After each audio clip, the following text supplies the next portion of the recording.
Philippines is already embracing digitalization. Yan din kasi yung mandate ng ating president. Ibig sabihin yung mga government offices and yung mga government agencies are taking steps para magkaroon na ng online transactions. Ganon din naman sa ating mga korte, yung pagpa-file ng pleadings or yung motions or yung other documents through online na din, like email. Pati yung pagbabayad ng filing fees and yung assessment o yung computation ng filing fees, online na din. In this video, I am just going to give you an idea on how to file a civil case. Pag sinabing civil case, ito yung mga kaso involving collection ng utang, pagbawi ng lupa, annulment of marriage, yan, yung mga ganyan. Marami pang iba pero hindi na natin i-discuss. On the other hand, yung criminal cases naman, ito yung mga kaso na merong imprisonment or fine. Ito yung mga robbery, theft, murder, estafa, and marami pang iba. Para hindi lang humaba yung video natin, meron akong other related videos. Itong other related videos na to, halimbawa, ang utang sa'yo is not more than 1 million pesos. So, pwede mong panoorin yun kasi yun ay governed by another rule or merong sariling procedure yun. That case is a small claims case. Panoorin mo din yung isa kong video kung saan diniscuss ko yung mga kaso na kailangan dumadaan sa barangay. Kasi pagka diniretso mo yan sa court yung pagpa-file ng iyong case, pwedeng ma-dismiss ka agad yung case mo. If meron kayong need i-clarify, you just need to leave a comment below. Just a reminder, itong videos ko ay hindi yan pagbibigay ng advice. Ito ay for educational purposes only. So kung meron kayong actual case, you better engage a lawyer near you. So halimbawa si A, pinautang si B and C ng 2.1 million pesos. Pero itong si B and C hindi nakabayad sa kanilang utang. Si A ngayon nagdemanda for collection of sum of money. Si A meron ding lawyer.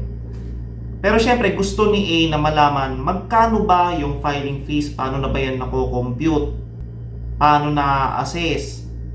May mga guidelines na in-issue yung Supreme Court, paano ba na co-compute itong filing fees and paano ba ito pinabayaran.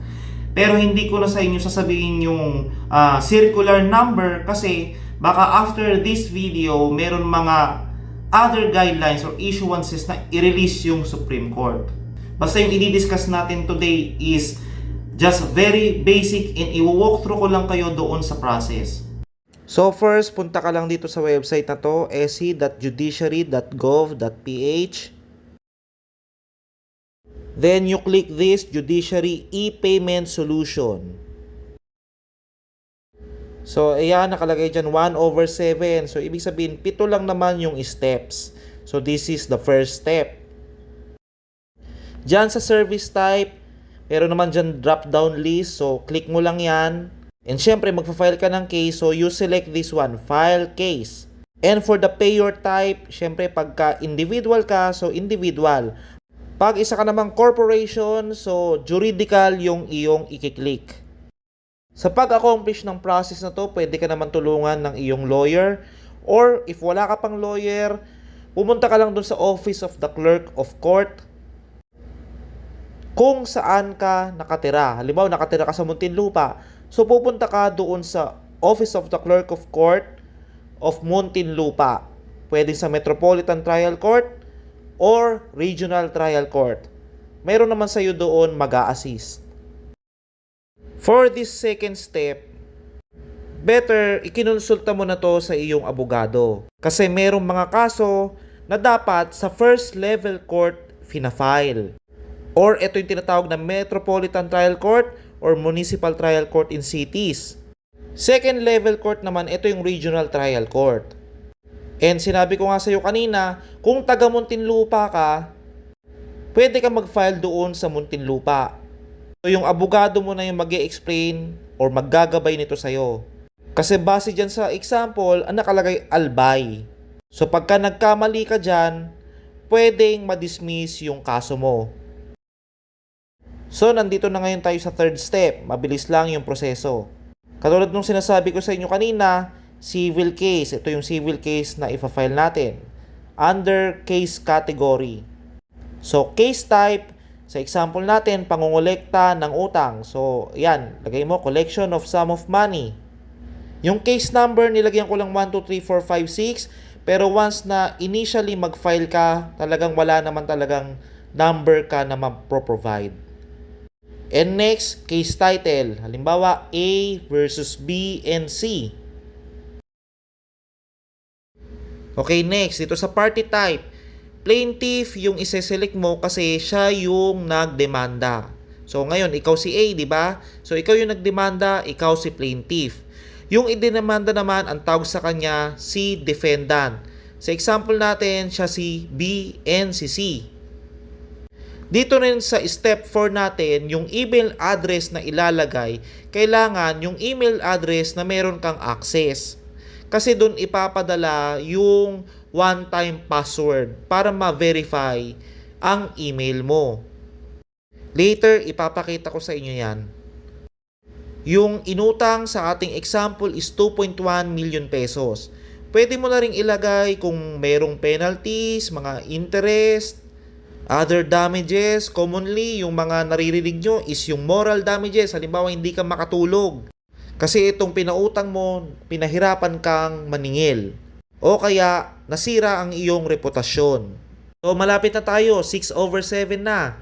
So, ito na yung breakdown ng mga babayaran. So, sa example natin, 2.1 million pesos yung iyong hinahabol at naniningil ka pa ng ibang danyos and interest. So, ang total amount to be paid ay 52,910 pesos. So, after mo dyan, just click proceed to summary. So, yan yung summary. Ito yung babayaran, 52,910 pesos. Then, click confirm. Ito na ngayon yung sinasabi ko sa inyo na magsisend sa email mo ng one-time password. So, yung OTP na sinend sa email mo, i-input mo lang dyan sa boxes na yan. So, maraming modes of payment nitong filing fees. Pwedeng over the counter sa Union Bank, pwede rin GCash. I-check nyo na lang kung pwede ang InstaPay or PayMaya.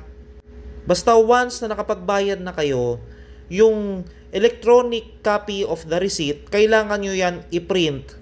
Kasi i-attach nyo rin yan doon sa complaint na ifa-file nyo. I-verify din yan ng clerk of court kung tama yung pagkakabayad. At kailangan niya ring pirmahan yung iyong resibo. So that ends our topic today. Sana marami kayong natutunan. For now, please like this video, share this with your friends, subscribe to my channel, and do not forget to hit that notification bell icon para ma-notify kayo ng mga next videos ko na i-upload. Thank you very much.